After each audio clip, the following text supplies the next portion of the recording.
네, 안녕하십니까. 김정민 국제전략연구소의 김정민입니다. 오늘은 조금 이렇게 다른 방식으로 한번 방송을 진행해 보도록 하겠습니다. 오늘의 주제는 태극기 집회에 대한 부분입니다. 박근혜 대통령 구하기로 이름을 정했죠. 옛날 그 미국 영화 제목 라이언 일병 구하기, 그 라이언 일병 구하기 내용의 영화의 제목을 약간 패러디를 해서 이렇게 이름을 지었는데, 우리가 그 태극기 집회를 지금 많이 하고 있고 앞으로 선거가 다가오니까 앞으로 많은 사람들이 더 길거리에 나올 것 같은데 2년이라는 세월이 흘렀습니다. 그동안 이제 많은 일도 있었고 좋은 일과 나쁜 일이 있었는데 우리가 2년을 한번 되돌아보면서 그동안 앞으로 있을 또 선거 전에 우리가 어떻게 움직여야 될지에 대한 어떤 미래적 그다음 어떤 전략적 제시를 위해서 이러한 방식으로 성명하는 방식으로 한번 준비를 해봤습니다. 먼저 태극기 집회의 기원을 보면요. 많은 분들이 그 광화문 광장에 태극기 집회에 나왔었죠. 물론 그 이전엔 촛불 집회가 있었고 촛불 집회로 박근혜 대통령이 탄핵을 당하면서 거기에 대한 반대로 우파 쪽에서도 당연히 태극기 집회가 나왔고 나중에는 그 숫자가 태극기 집회의 숫자가 촛불 인원의 숫자를 압도하는 상황까지 있었습니다. 저는 그때 당시에 양쪽 진영을 다 왔다 갔다 하면서 여러 그런 모습들을 관찰을 하고 또 쭉 주시하고 봐왔습니다. 네, 그러면서 어떻게 변하는지를 많이 봤는데 우리가 이 태극기 집회를 하게 된 그 최초의 계기가 무엇이었는지 우리는 그 초심을 잃지 않고 그 계기를 봐야 되는데 여러분들이 인터넷 그 검색을 해보시면 나오겠지만은 박근혜 대통령 탄핵 반대 시위라고 나옵니다. 보통 태극기 집회를 이렇게 하는데 요 일이 시작되게 된 계기는 박근혜 최순실 게이트로 이어져서 박근혜 당시 대통령에 대한 사퇴 및 탄핵 압박이 높아지고 박근혜 대통령 탄핵 소추안이 가결되면서 2016년 10월 29일서부터 시작된 것입니다. 그래서 여기 뒤에 보면은 뭐 한미 동맹을 강조하기 위해 성조기가 등장하기도 한다라고 하는데 뭐 그 이후에는 또 제가 이야기했던 북핵 개발 저지를 위해 이스라엘과 공조해야 된다 해갖고 이스라엘 기도 요즘은 등장하고 있는 걸로 알고 있습니다. 이러면서 이제 태극기 집회가 현재까지 이어지고 있죠. 자, 그래서 이제 중요한 것은 박근혜 대통령 탄핵에 반대하면서 태극기 집회가 생긴 이후에 가장 그 붐이 일어나고 크게 됐던 것은 타블렛 PC 건이 굉장히 컸습니다. JTBC에서 얘기했죠.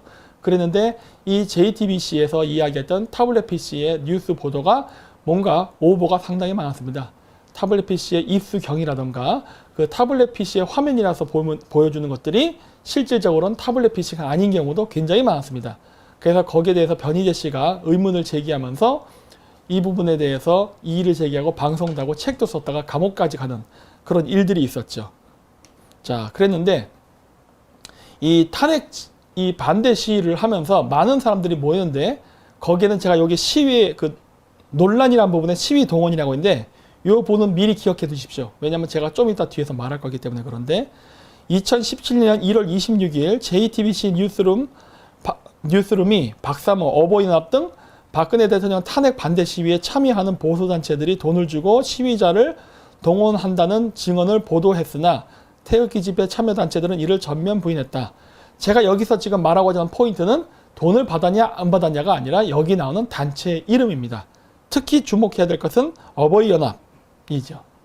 요거만 잘 기억해 두시면 제가 다음번에 나가는 그 지금 이 PPT의 내용에 왜 제가 이야기를 했는지를 아시게 될 겁니다.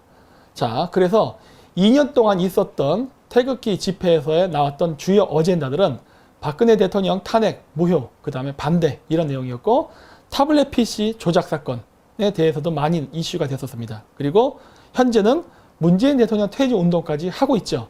하지만 지금 2년이라는 세월이 흘렀지만 여러분도 잘 아시겠지만 아직 이 세 가지 중에 이루어진 것은 아무것도 없습니다.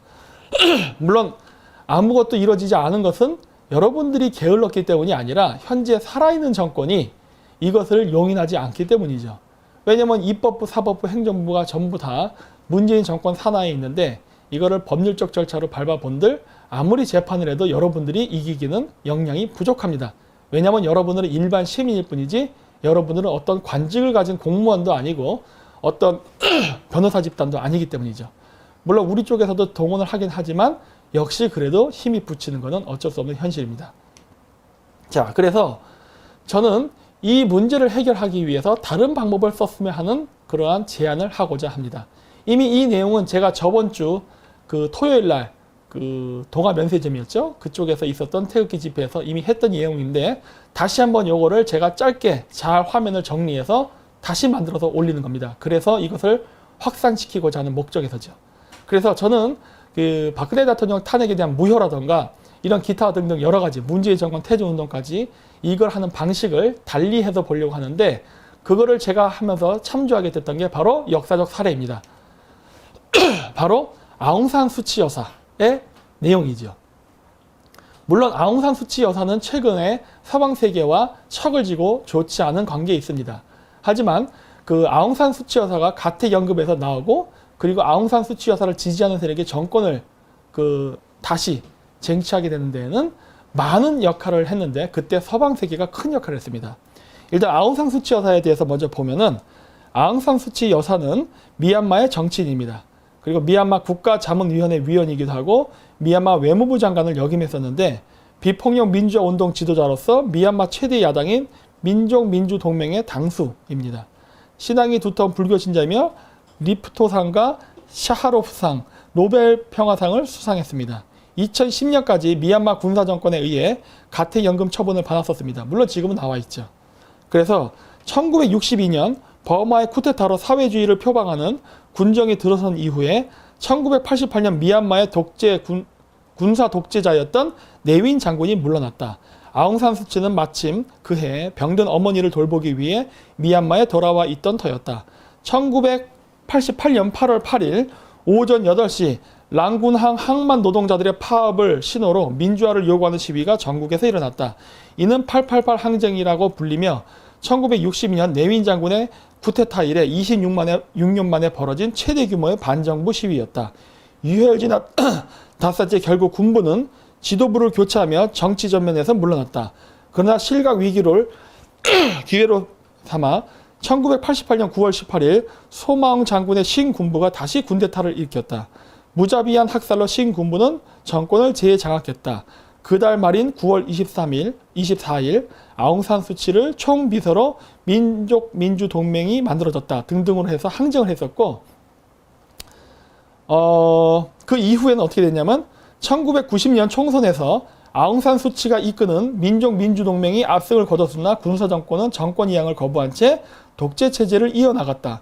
1988년 쿠데타로 집권한 군부 정권에 맞서 민족민주동맹이 이끌었으며 1990년 5월 실시된 총선에서 아웅산 수치가 이끄는 민족민주동맹이 495석 중에 392석을 차지하는 압승을 거두고 수치 여사는 총리가 되어야 했지만 군사정부는 선거 무효를 선언했다. 2005년 군부 개혁파이던 킨윤 총리가 발표한 미얀마 7단계 개혁개발 로드맵에 따라 2010년 총선이 실시되었다. 하지만 총선은 야당이 철저히 배제된 상태에서 실시되었고 결국 여당의 압승으로 끝났다. 총선 승리라는 정치적 목적을 달성한 미얀마 군사 정권은 2010년 11월 13일 아웅산 수치 여사의 가택연금을 해제했다.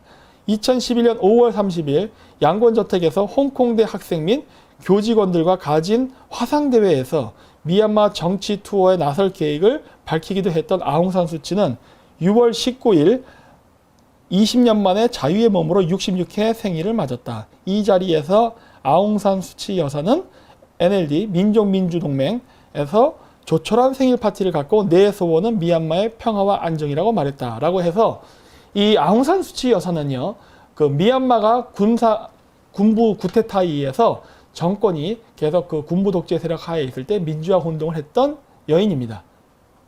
근데 제가 이걸 왜 역사적 사례로 그 예를 들었느냐? 여러분들이 태극기 집회를 처음에 시작했을 때 최초의 취지는 무엇이었습니까? 탄핵 무효와 박근혜 대통령 석방입니다. 자, 그거를 하기 위해서 여러분들은 국내에서 모든 가용한 그 법적 절차를 밟았습니다. 그래서 재판도 하고 여러 가지 탄핵 그 절차의 문제점이나 이런 것들을 법률적으로 접근을 했지만 현재까지 성과가 없습니다. 성과가 없는 것은 아까도 얘기했지만 여러분들이 무능해서가 아니라 지금의 정권이 독재 정권이기 때문에 그래요. 그래서 여러분들이 아무리 어떤 것이 불법이다, 합법이다를 논하고 여러분들이 어떤 합리적인 방식으로 이걸 해결하려 하더라도 안 됩니다. 바로 과거 미얀마 군사 독재 정권 시절의 상황과 지금이 매우 닮아 있기 때문이죠. 그래서 이거를 국내에서 법률적 문제로서 정당성을 확보하고 그거를 국민들에게 알려서 이걸 바꾸고자 한다 한들 바뀌기는 굉장히 힘들 것입니다. 그리고 시간도 많이 걸릴 것입니다. 그래서 저는 바로 아웅산 수치 여사의 사례를 예로 든 겁니다. 자, 보시면은 미얀마 53년 군정 막 내리나 아웅산 수치 총선 승리 해가지고 2015년에는 여기서 가택연금을 대했던 아웅산 수치 여사가 가택연금에서 풀려나고 그리고 나서 정권을 잡는 그런 승리까지 갑니다. 이게 1988년에 일어나서 2015년 수십 년 만에 일어난 일이에요. 굉장히 시간이 많이 걸리고 오랫동안 투쟁을 했죠. 그래서 경향신문은 또 민족민주동맹이 이번 선거에 걸린 의석 491석 중 67%를 얻으며 1962년 이후 53년 동안 지속된 군부 지배를 끝내며 단독으로 집권할 수 있다며 의석 25%는 군부가 지명하게 되어 있지만 군부의 영향력은 크게 줄어들 것이 틀림없다고 설명했다. 네, 이런 식으로 해가지고 군부 정권을 완전히 물러내는데 성공을 했죠. 그랬고 바로 아웅산 수치 여사의 오른팔이었던 윈 민트가 미얀마 10대 그 대통령으로 당선이 되는 이러한 여러 가지 쾌거가 있었습니다. 그래서 미얀마에 인권 문제가 있다고 해서 서방 세계가 관여를 하게 된 겁니다. 그것이 미얀마의 아웅산 수치 여사가 가택연금에서 풀려나게 되는 결정적인 계기가 된 거예요. 그런데 왜 그것이 가능했느냐? 그것은 지금 여기 화면에서도 잠깐 보였듯이 1대1로와 밀접한 관계가 있습니다. 여러분, 그 전 세계에 인권 문제가 많은 나라는 굉장히 많습니다.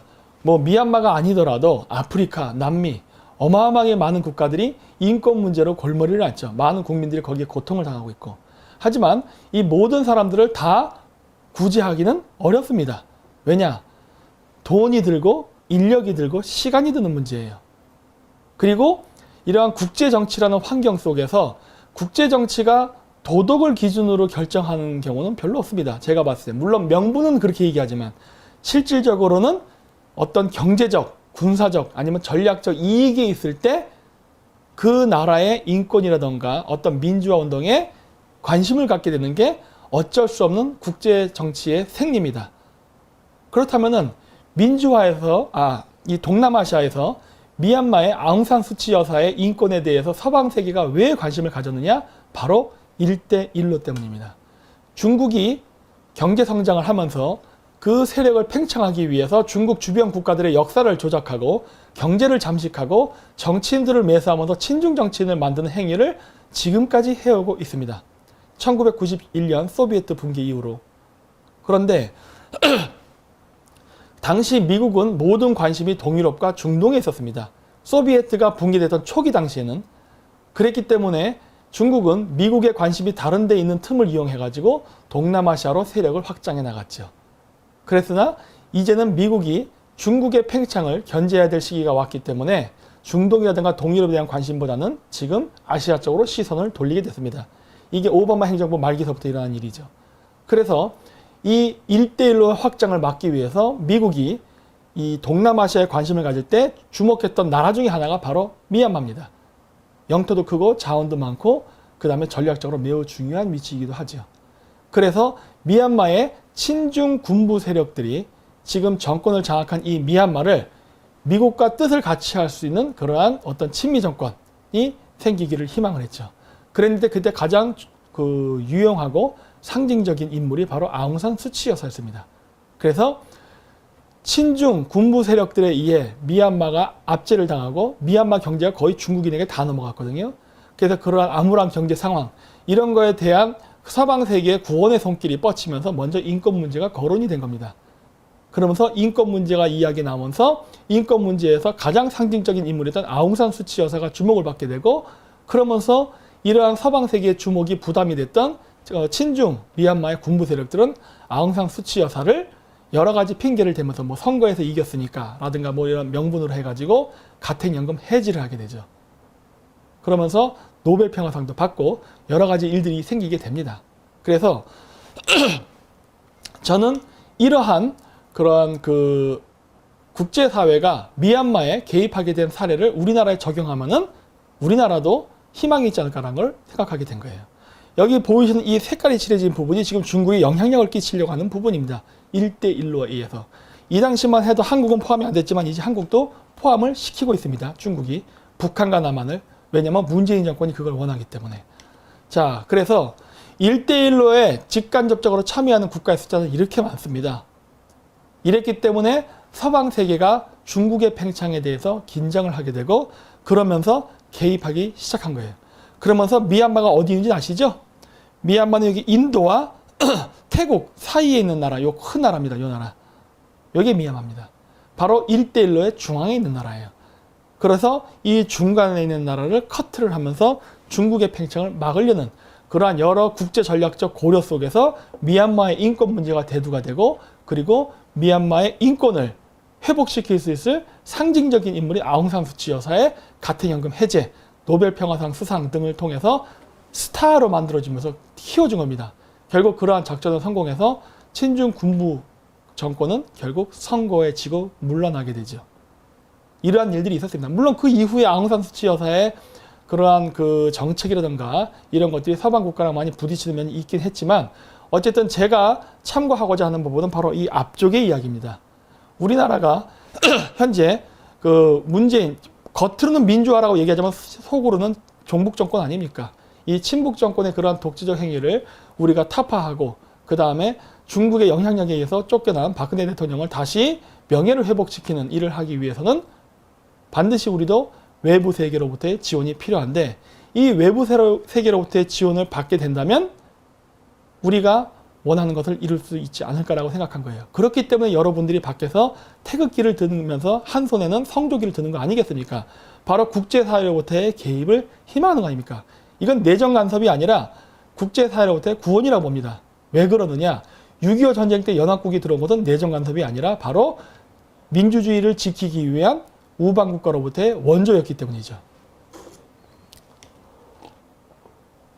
그리고 실질적으로 러시아, 중국, 베네수엘라, 북한, 이란들은 비트코인을 통해서 석유 거래를 하고 그러면서 그 석유와 연계돼서 움직이는 달러의 기축통화 체제를 흔들려고 여러 번 시도했습니다. 물론 지금까지는 성공하지 못했어요. 하지만 지금도 그러한 시도를 하고 있죠.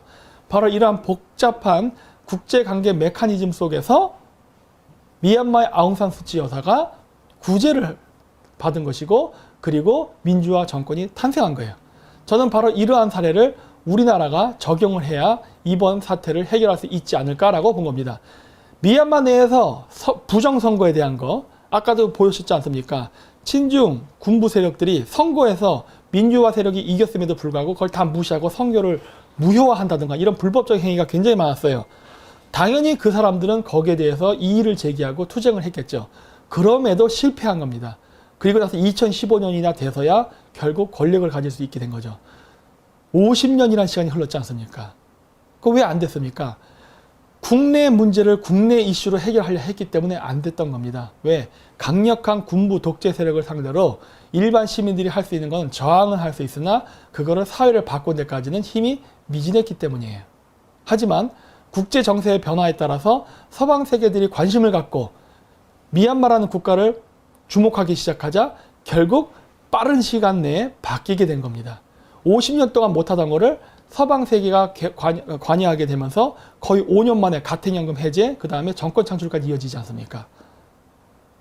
그래서 이번에 박근혜 대통령 석방도 이런 식으로 접근하는 게 옳지 않을까라는 생각을 한 겁니다.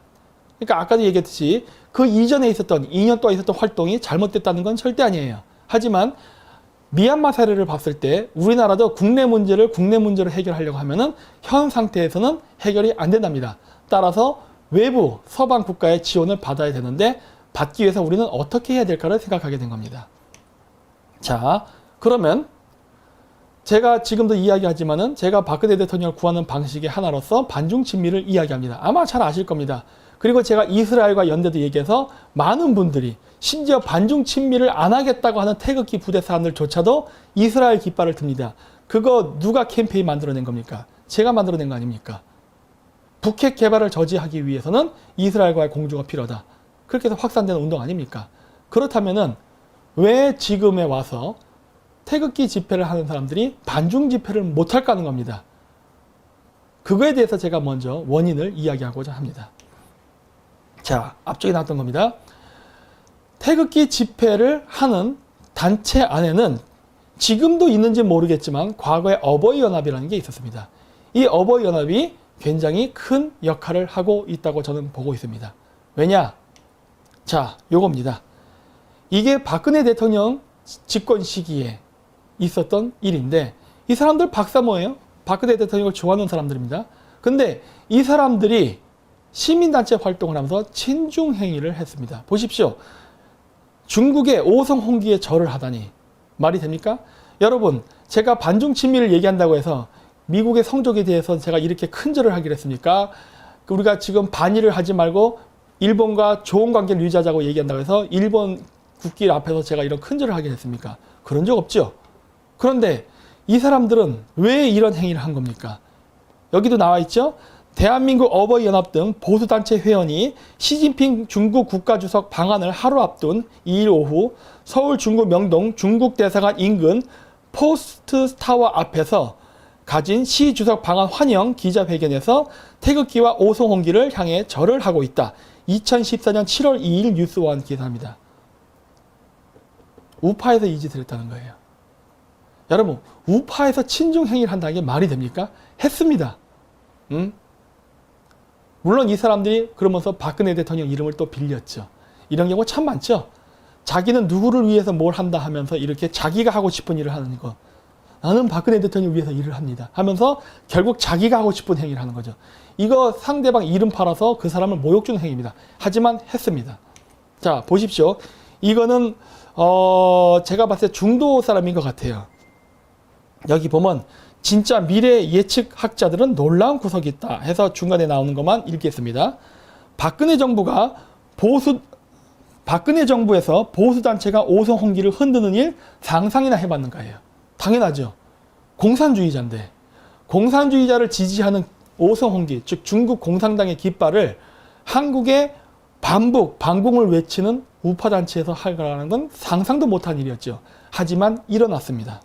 그랬고 게다가 보수 정권 하에서 이 정도라면 진보 정권 하에서는 얼마나 더 나아갈 수 있을 것인가, 한 발 더 나아갈 수 있지 않을까라는 얘기를 했죠. 실질적으로 일어났죠. 이게 우파 정권에서도 이 정도의 친중이 있었는데 지금 좌파 정권에서는 뭐 말할 것도 없죠. 어마어마하게 일어나고 있죠. 지금 우리나라의 자국의 산업을 무너뜨리고 우리나라 환경단체 중국인을 대장으로 앉히고 온갖 일들이 다 일어나지 않습니까? 이렇기 때문에 안 되는 겁니다. 지금 어버이연합의 멤버들이 지금 어디가 있을까요? 우리나라 태극기 집회 안에 섞여 들어가 있습니다. 그 사람들이 지금 외치는 게 무엇일까요? 반중은 안 된다죠. 그러면서 온갖 댓글, 단톡방을 날리면서 많은 사람들에게 반중은 안 된다. 반중을 외치는 사람들은 매우 위험한 작자들이다. 극우주의자다. 가짜다. 이런 식의 이야기를 지금도 퍼뜨리고 있죠. 즉, 이 기원은 이미 우파 정권 안에서 시작이 됐습니다. 자, 지만원 박사님의 글에서 보면 나오죠. 중국을 모르는 자가 바로 친중파이다. 저 100% 동의합니다. 여기 보시면 중국을 좋아하는 맹인은 공산당 세뇌자, 겉보기 관광자는 유적지 우상 숭배자, 학술 여행자는 대우받은 자, 정치자금 수혜자는 공산당 인맥, 주사파, 북한 제재 이유, 핵무장 위협과 돈벌이 창구 악용. 북한을 제재하는 거는 김정은 개새끼, 북핵 개발 반대한다. 물론 우파로서 당연히 얘기할 수 있는데 친중 정치인이 이런 말을 하는 이유는 뭐다? 바로 핵무장 위협과 돈벌이 창구를 악용한다는 건데 중국도 북한의 핵 개발을 반대합니다. 그리고 제재하기를 원해요. 그렇기 때문에 북한의 핵무기 개발 반대, 김정은 정권 물러나라는 얘기를 친중 정치인이 얘기한다고 해서 그 사람이 반공인지까지는 모릅니다. 왜? 중국 공산당과 긴밀한 관계에 있는 사람도 이런 일을 하기 때문에. 그 다음에 북한의 돈벌이 창구는 마약, 무기 판매, 비트코인. 저랑 똑같네요.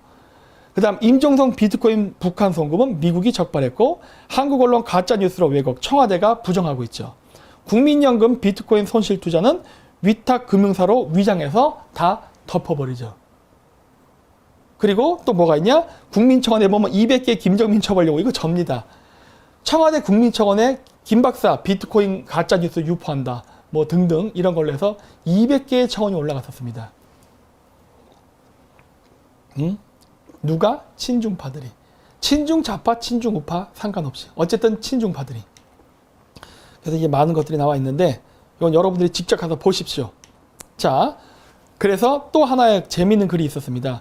조원진 대 김전민 박사 누가 더 믿을만 합니까 해서 제가 박동 탄핵에 대해 부정적이라는 의견이 아니라 박동은 솔직히 정치를 못하긴 정말 못했습니다. 제가 못했다는 말은 정치를 못했다고 하기보다 자빨놈들이 하자는 대로 다 줘서 빨갱이 세상 만들어지게 방관했다는 것 등등등으로 기사가 나오는데 여기 보면 뭐가 나오냐? 오늘 대한애국당이 모여서 사람들에게 서명받는 곳에 가서 왜 대한애국당은 반중 의사 같은 것을 동영상에 안 보여주느냐고 물어보니 정당은 타국을 비판하는 것을 하면 안 된다고 하더군요. 라고 얘기한 거예요. 이건 대한애국당 측의 의견입니다. 대한애국당 측에서는 김정민 박사 하기가 엉터리라고 믿고 있는 투로 그 비구니가 이야기하던데, 그리고 그 비구니라는 건 불교 여자 승려를 말하는 거예요. 그리고 그 비구니가 김정민 박사 측이 우파를 분열시키기 위한 가짜 우익이라고 믿고 있는 거 보면 대한애국당에서는 그렇게 김정민 박사에 대해서 안 좋게 교육시키나 본데 여러분들에 대한 의견은 어떻습니까? 해서 대한애국당에서 지금 현재 퍼지고 있는 저에 대한 음해를 퍼뜨리는 바로 중심지입니다. 몽골 가짜 박사 하기, 뭐 ROTC도 가짜, 연세학교 원주 캠퍼스 나온 것도 가짜, 모든 게 다 가짜. 저에 대한 개인에 대한 것을 가짜라고 몰면서 제가 말하는 반중 친미를 왜 해야 되는가에 같은 어떤 당위성은 절대 이야기하지 않죠. 그리고 그걸 누가 도와줍니까? 바로 어버이연합. 과거 친중 행력이 있는 사람들. 이런 사람들이 태극기 집회 안에 들어가서 주로 이런 패턴으로 봤을 때 애국당 쪽 태극기들이 많이 있는 것 같은데 그쪽 사람들이 지금 이 짓을 하고 있는 것이죠. 근데 이거를 해갖고 개인들이 얻을 수 있는 이익은 무엇일까요? 예? 자, 보십시오. 중국 연일 도 넘는 사드 압박. 현재 한국은 난세. 중국의 대표적인 관변학자인 저장대학 한국연구소 리둔추 교수는 지난 14일 중국 청년보에 기고한 글에서 사드 문제로 한국이 돌아올 길이 없어졌다면서 이런 위기 해결을 위한 정권 교체가 필요하다고 주장했다. 중국이 주장한 겁니다. 박근혜 정권의 정권 교체가 필요하다고 중국에서 주장한 거예요. 그는 특히 한국 언론을 인용해 박근혜 정부 출범 이후, 이 한국의 언론을 이용하는 거 좌파 매체들 이용한 거죠. 박근혜 정권 문제있다. 국가정보원 대선 개입 의혹, 세월호 침몰, 메르스 사태 등 수많은 문제가 발생했다면서 현재 한국은 난세라는 극단적인 표현까지 서슴지 않았다. 또한 사드 배치에 반대하는 한국 내 인사들의 발언을 자세히 소개하면서 내년 한국 대선에서 정권 교체를 희망했다. 공산당 기간지, 이것도 공산당 기간지예요. 인민일보 자배지인 환구시보도 이날 한면 전체를 할애한 기사에서 한국 언론들이 사드와 관련돼 대국의 보복이 시작됐다. 대국의 보복.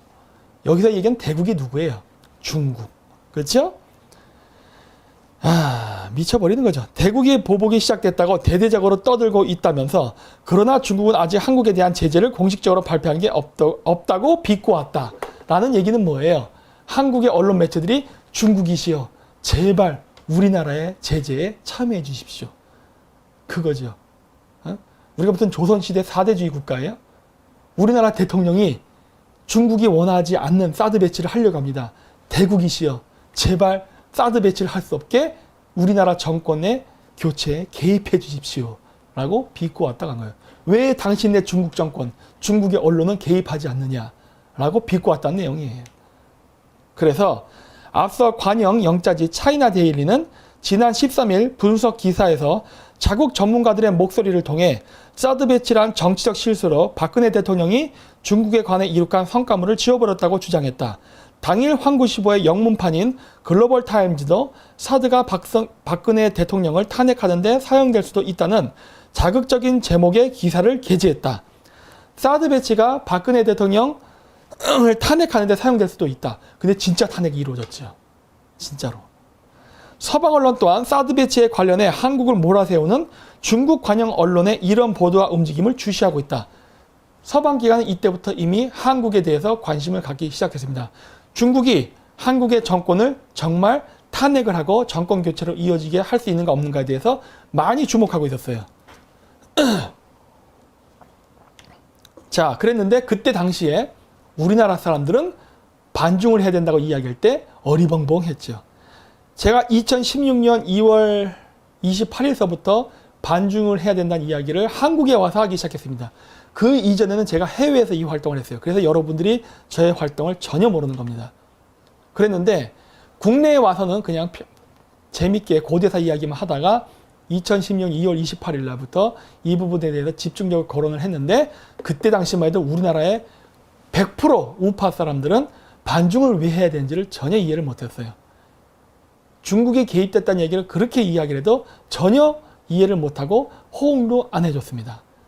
촛불 집회, 그 다음에 태극기 집회 안에 친중파들, 그리고 중국인들이, 유학생들이 그 안에 들어가서 집회 숫자를 불려서 마치 대한민국 국민의 의견인 양 포장을 하고 위장을 하고 그러면서 활동을 했던 것을 폭로를 하고 아무리 이야기를 해도 받아주질 않았어요. 그때 당시에 다른 그 동아일보 이정훈 기자님인 것 같은데 그분도 중국 유학생 6만 명이 개입됐다는 이야기를 했었죠. 하지만 그건 대한애국당의 조원진 의원에 의해서 묵살당했습니다. 근거이냐? 저는 집회에 가서 직접 봤습니다. 태극기 집회와 촛불 집회 안에서 활동하는 중국인 유학생들을 직접 제가 제 눈으로 봤어요. 뿐만 아니라 그때 당시에 활동했던 페이스북, 그 다음에 트위터의 문자 메시지들도 제가 다 캡처해서 가지고 있습니다. 실질적으로 2016년 2월 28일 강의 때에도 제가 그런 것들을 보여줬어요. 중국인들이 이렇게 들어와서 우리나라에서 혼란을 조장하고 있다. 그래서 박근혜 대통령 탄핵에 대한 촛불 집회는 외세 개입이기 때문에 우리는 신중하게 바라봐야 된다라고 이야기했었어요. 지금 그 영상이 있습니다. 이 영상이 5번이나 폭발을 당했었죠. 일반인들이 볼 수 없게. 그래서 지금 저희 홈페이지를 통해서 다시 올려놔서 여러분들이 볼 수 있으니까 참조하시면 됩니다.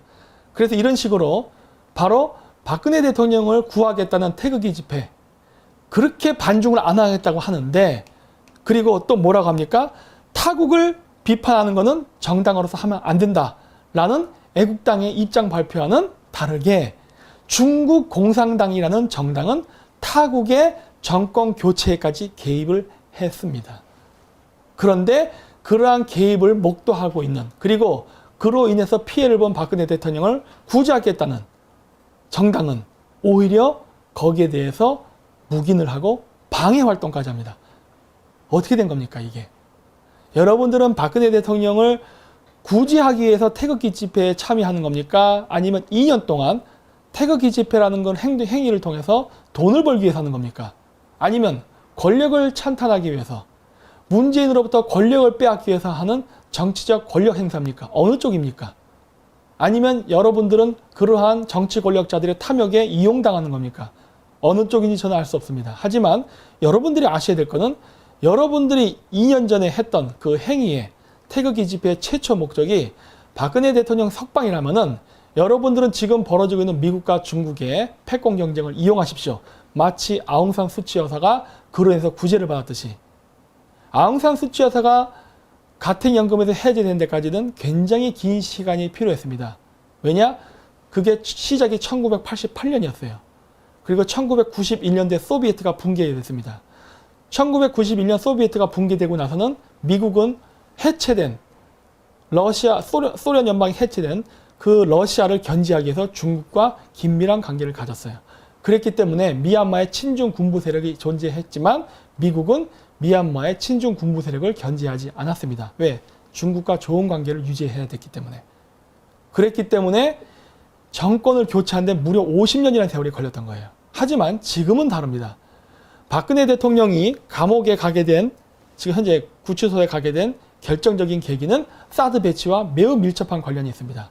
사드 배치가 계기가 되면서 중국 공산당들도 프로파간다를 이용해가지고 많은 압력을 행사했죠. 우리나라 국내 정치인에게까지도.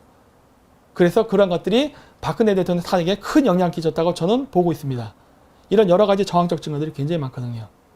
그랬기 때문에 박근혜 대통령은 오히려 미국을 도우려고 하다가 감옥에 간 케이스입니다. 미국과 중국의 패권 경쟁 속에서 사드 배치는 친미적이지 친중적이지 않습니다.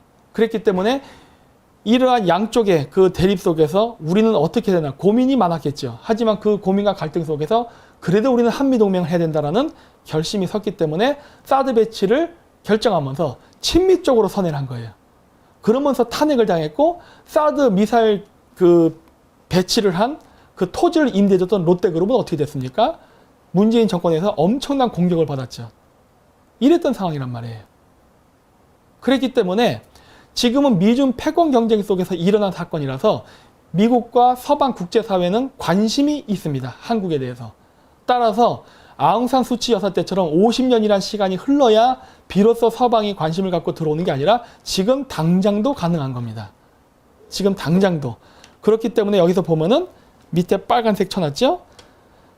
그 사드 배치 문제 때문에 중국이 압력 넣는 거, 이런 것 때문에 서방 언론 또한 사드 배치에 관련해 한국을 몰아세우는 중국 관영 언론의 이런 보도와 움직임을 주시하고 있다 해서 이미 서방 언론은 관심을 갖고 있습니다. 따라서 여러분들이 어떻게 움직이느냐에 따라서 서방 국가들, 정치인, 인권, 이런 변호사들이 바로 개입할 수 있는 여지가 지금 있는 거예요. 그러니까 박근혜 대통령을 석방시키기 위해서 50년이라는 시간이 필요 없다는 겁니다. 여러분들이 마음만 바꾼다면은 당장 내일이라도 가능하다는 거죠. 서방 세계가 적극적으로 개입하고 가택연금으로, 그러니까 지금 구치소에 계신 거를 가택연금으로 바꿀 수도 있고, 또는 그러한 헌재의 재판이 위헌이라는 것을 국제재판소를 통해서 이슈화시킬 수도 있고, 온갖 것이 가능하다는 거예요. 근데 그러한 거를 하려면은 바로 조건이 필요합니다. 아까도 제가 얘기했을 겁니다. 이 세계에는 인권의 탄압을 당하는, 그러니까 인권이 없어서 탄압을 당하는 수많은 국민들이 존재합니다. 하지만 그 모든 국민들을 일일이 서방 선진국들이 다 개입해가지고 뭐 바꿀 수는 없습니다. 왜? 시간과 돈과 인력의 문제가 들기 때문에. 따라서 서방 국가들도 구제는 하되 자신들과 이권관계가 맞는 국가들을 우선순위로 해서 당연히 돕습니다. 따라서 우리는 서방 국가가 이러한 박근혜 대통령 탄핵에 대해서 부당함을 국제적으로 알리는데 어떤 공동 연대나 지원을 원한다면은 여러분들은 그 사람들이 원하는 것을 해줘야 됩니다. 그것이 바로 협상 테이블에서 그들과 이야기할 수 있는 조건이 마련되는 것이기 때문이죠. 자, 그래서 현재 시점에서 미국이 한국에게 원하는 것이 무엇입니까? 그것은 바로 사드 배치를 증설해야 된다. 이것은 북한의 미사일 공격, 그 다음에 대중국 견제랑도 맞물려 있습니다. 그 다음에 주한미군 주둔비 100% 부담. 이건 제가 예전부터 늘 주장했던 거예요. 미국과 좋은 관계를 유지하기 위해서 그까짓 거 줘버리자예요. 왜? 얼마 되지도 않는 돈입니다. 9,400억 원 정도 하는 겁니다. 우리나라에서 그 정도 돈이 없는 것 같습니까? 이거 우리나라에서 다른 예산에 얼마 되지도 않는 데는 이 돈을 갖다가 안 줌으로 인해서 한미 관계가 문제가 생기는 거거든요. 줘버려도 됩니다. 이걸 끝까지 안 주고 딴짓하고 있죠. 그래서 저는 이걸 주장하는 거고, 남중국해에서 항해 자유를 우리도 적극적으로 참여해야 됩니다. 그럼으로써 중국이 동남아시아를 중국화시키는 것에 대해서 우리도 같은 한미 동맹국으로서 동참을 해야 돼요. 그래야 미국도 우리를 우방국으로 보고 동맹국으로 보기 때문이죠. 그리고 대북 문제에 있어서 미국의 정책과 같은 목소리를 내야 됩니다. 그래야 미국이 우리를 동맹국으로 생각하죠. 다만 우리가 이런 이야기를 한다 하더라도 우리는 정당도 아니고 정치인 조직이 아닌 시민단체, 시민 조직일 뿐입니다. 하지만 우리가 일개 시민임에도 불구하고 이걸 하자고 주장한 이유는 미얀마 사례 때문에 그래요. 미얀마의 민주화 세력들이 언제 정권을 가진 여당 세력이었습니까? 제야의 세력이었지. 하지만 제야의 세력이었다 하더라도 이 사람들은 미국과 공조하기를 원하는 사람들이었고, 당시 국제정세는 미얀마에 있는 친중 군부 세력을 축출하고 미얀마를 미국 편으로 만들고자 하는 생각이 있었기 때문에 서로 이해관계가 맞았기 때문에 아웅산 수치 여사를 가택연금에서 풀어내고, 그리고 아웅산 수치에게 노벨 평화상을 줌으로써 스타를 만들어서 다음번 선거에서 그 친중 군부 세력들을 밀어내게 할 수 있는 어떤 기반을 마련해 준 겁니다. 그러면서 미얀마 국가의 민주화가 그래도 한 발짝 진보할 수 있는 계기가 된 거죠. 그렇기 때문에 이러한 서방 세계의 지원을 끌어내기 위해서는 여러분들이 매주 토요일 나가갖고 성조기를 흔든다고 해서 되는 게 아니에요. 바로 미국이라는 나라가 대한민국에게 지금 대중국 견제 전략을 하는 데 있어서 무엇을 원하는가를 여러분들이 시민의 자격이라 하더라도 그거를 해줘야 되는 겁니다. 그러한 숫자가 많이 있어야 되는 거예요. 뭉치로. 많이 있게 되면 어떻게 됩니까? 서방 세계가 주목하게 됩니다. 우리가 원하는 이해관계, 우리는 이런 것들을 한국이 했으면 했는데 지금의 대한민국 정부는 하지 않는다. 하지만 지금의 대한민국 정부를 반대하고 부정하는 반대편 세력들이 우리가 원하는 이야기를 하고 있구나. 그렇다면 우리는 저들과 연대할 필요가 있네? 라는 생각을 하게 되죠. 그러면 어떻게 됩니까? 우리가 원하는 것들. 예를 들어서 인권 문제. 이 인권 문제는 박근혜 대통령 탄핵 무효라던가 지금 구치소에 있는 거를 바깥으로 석방해서 끄집어내는 이런 역할을 하는데 도움이 되죠. 그다음 한일 문제 중재. 이번에 반도체 원재료 스캔들 아시죠? 이런 부분에 대해서는 미국이 도와줄 수 있습니다. 왜? 미국은 일본 전자산업이 크는 것보다 한국 전자산업이 크는 게 안전하다 생각하기 때문에 그래요. 가능성은 있어요. 근데 지금 그게 안 되고 있죠. 그리고 전자개표기 쓰는 거 막는 문제. 전자개표기를 쓰게 되면 선거 때 문제가 생깁니다. 그래서 우리도 전자개표기가 아니라 수개표를 통해서 하기를 원하는데 이거 우리가 그냥 내부적으로만 하자 그러면 안 될 가능성이 있어요. 이럴 때는 유엔 선거관리위원회를 초대 갖고 하면 됩니다. 왜냐? 이미 메이드 인 코리아의 전자개표기가 다른 나라에서 선거할 때 이상하게 작동이 됐고 선거 조작에 악용이 됐거든요. 그러한 사례가 있기 때문에 지금 중국의 1대1를 저지하기 위해서 미국이 한반도에서 어떤 정치적 어떤 영향력과 이권 관계가 있는 이 상황 속에서 전자개표기로 인해서 미국과 반대되는 세력이 정권을 잡는 것은 서방 국가도 원하지 않아요. 그렇기 때문에 이럴 때는 유엔 선거관리위원단이 당연히 와서 그러한 전자개표기가 이상한 짓을 하나 감시를 할 수 있는 계기를 마련할 수 있습니다. 그걸 우리가 요구해도 저쪽은 들어줄 수 있어요. 단 앞쪽에 얘기했던 제가 조건들, 사드 배치라든가 주한미군 주둔비 100% 부담, 항해 자유 참여, 그다음 미국과 대북 경제 공조 이런 것들을 대북 제재 공조 이런 것들을 해준다는 전제 조건 하에 미국도 당연히 해줄 수 있는 거죠. 바로 기브 앤 테이크인 겁니다. 그리고 한미 경제 공조.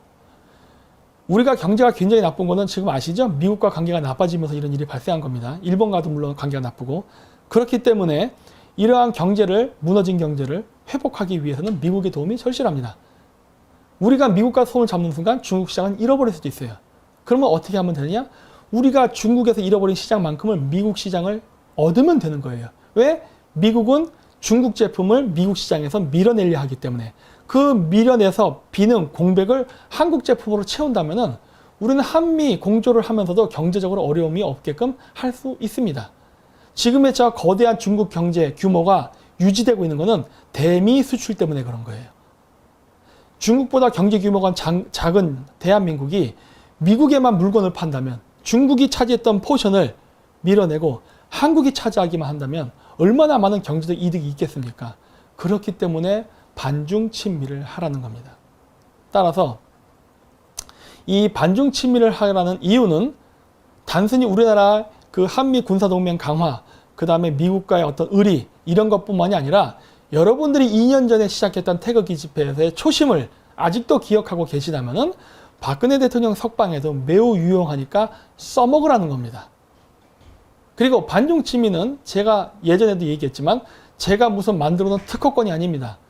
반중 친미를 하는 게 김전민 박사를 통해서만 해야 된다. 이런 것도 아니라 여러분들이 스스로 하십시오.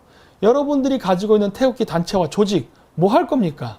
그거 가지고서 반중 친미를 하시라는 겁니다.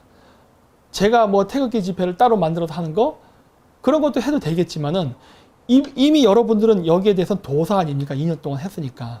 그렇기 때문에 여러분들이 가진 조직력과 이런 걸 가지고 하시라는 거예요. 왜? 여러분들이 2년 전에 가지고 있었던 박근혜 대통령 석방이라는 그 초심을 아직도 기억하고 있다면은 이제 2년 동안 안 되는 방법을 하지 마시고 이번에 다른 방식으로 전략적, 전술적 어떤 변화를 한번 줘보라는 겁니다. 그래서 국제사회에 개입을 유도하라는 거예요. 그것이 성공해서 문재인 정권이 한 발 물러서고 약한 모습을 보였을 때 타블렛 PC가 됐던 다른 사건을 이야기해야 그때부터 약발이 먹히지 지금 이렇게 서슬퍼런 좌파 정권이 강한 상태에서는 아무리 여러분들이 이야기해봐야 여러분들만 두들겨 맞습니다. 성공을 못한다는 거예요. 즉 전쟁을 할 때에는 무기를, 자신이 가지고 있는 무기를 어떻게 쓰는가에 대한 순서를 정하는 게 굉장히 중요합니다. 예를 들어 2차 세계대전 때, 인천 상륙작전 때 어떻게 했습니까? 메가더 장군이 인천에 와서 미군들을 그냥 상륙시켰나요? 아니죠. 상륙시키기 전에 먼저 함포 사격을 여러 번 했습니다. 함포 사격도 하고 전투훈련에서 폭격도 하고, 그래서 북한 진지를 초토화시킨 다음에 그리고서 상륙정을 내보낸 거예요. 그게 전쟁을 할 때 순서입니다. 지금 우리가 박근혜 대통령을 석방시키기 위해서 가진 많은 옵션들이 있습니다. 지금 제가 얘기했던 반중친미 전략, 타블렛 PC 전략, 그 다음에 뭐 여러 가지가 있죠. 이런 전략이 있는데 그 전략을 어떤 거를 먼저 쓰고 어떤 걸 나중에 쓰냐는 바로 이러한 인천 상륙작전과 같이 그 자신이 갖고 있는 무기를 어떻게 우선순위를 정해서 쓰느냐가 매우 중요하다는 걸 제가 이야기하는 겁니다. 그래서 여러분들이 2년 동안 했던 그 전략이 틀렸다는 걸 얘기하는 게 아니라 작전을 짜가지고 움직여야 된다는 걸 얘기하는 거예요. 그래서 제가 이번에 제안하는 것은 바로 반중친미를 여러분들도 하시라는 겁니다. 단순한 반중친미가 아닙니다. 저는 제 나름대로 반중친미를 하는 목적이 있습니다.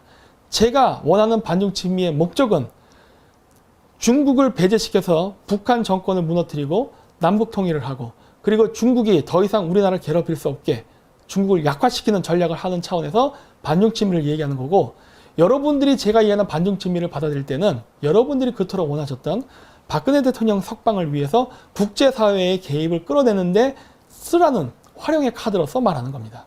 우리가 서로 다른 목적을 가지고 있다 하더라도 우리가 가지고 있는 목적을 실현하는데 그 수단이 같을 수 있다면 왜 같이 공조가 안 되겠습니까?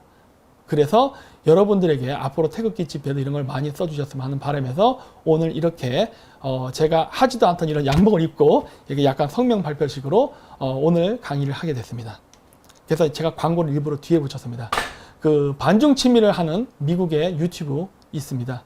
차이나 언센서도 있는데 이제 곧 법인을 만들 겁니다. 그래갖고 지금 그 상담을 하고 있어요.